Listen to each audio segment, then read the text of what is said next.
Hello, and welcome to another episode in the Bosch Rexroth CompuSpread training series. Today we are going to cover setting the minimum and maximum valve outputs for the conveyor or auger, otherwise known as valve nulling on the Compu-Spread CS660. Although this could also be an auger, for the sake of training we will call it conveyor.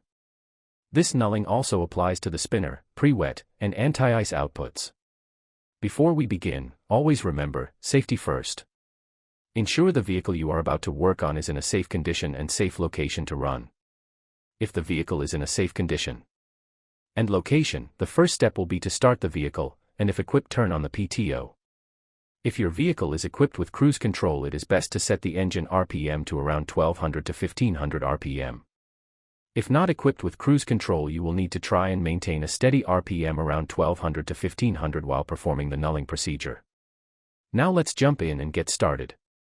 For you to enter into the program mode of the CS660, you will need the Rexroth program key, which is a small USB drive.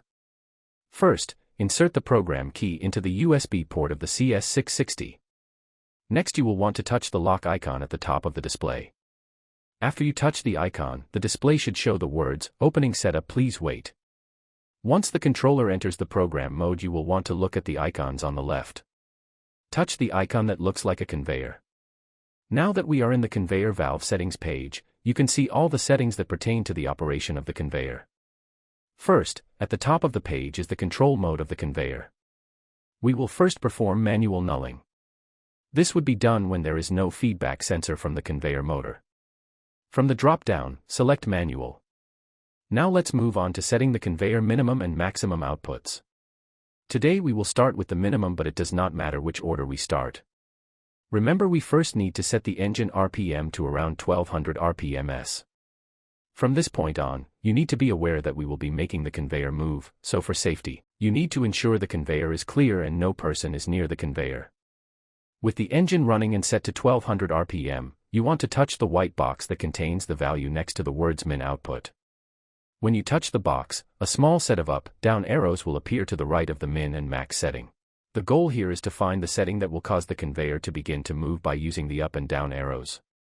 Using the up arrow will cause the conveyor to move faster, and using the down arrow will slow it down. Once you have found the setting that causes the conveyor to just start to move, you need to touch the white box again that contains the min output setting. This will make the arrows disappear from the screen and lock in the setting. Now that the minimum output is set, we can move on to setting the maximum output. The maximum output of the conveyor sets the maximum speed of the conveyor. The maximum spinner speed is subjective, and each agency will generally have different requirements. The goal of setting the maximum conveyor output is to find the fastest speed that your agency wants to see the conveyor move when the operator of the vehicle turns the conveyor knob all the way to its maximum setting. To do this, we will do the same as when we set the minimum and touch the white box with the value of the max output setting. At this point, the conveyor will probably be moving. Again, the small up and down arrows will appear. Use the arrows to set the spinner to the maximum speed that your agency wants to set. Once you have found the correct setting, you can touch the white box with the max output setting, and the max output will be locked in and the arrows will disappear. So, that's all there is to setting manual null. The min and max output has been set. The procedure will be similar for spinner, pre-wet, and anti-ice. It's just a matter of going to the relevant setup screen. If you are done, you can now exit program mode by touching the exit door icon in the bottom left corner of the screen. Now we will talk about auto null. If the function you are controlling, conveyor, pre-wet, and anti-ice, has a feedback sensor, and the control mode is set to a closed loop control, you will see a blue button which says Start. This means the controller can find the minimum and maximum null values for you. For the conveyor, you will need to know how many pulses per revolution your motor speed sensor is and enter that value in the sensor pulses box. To do this, ensure that no one is around the function you are about to null for safety. With the engine running at 1200 RPM and PTO engaged, press the blue Start button.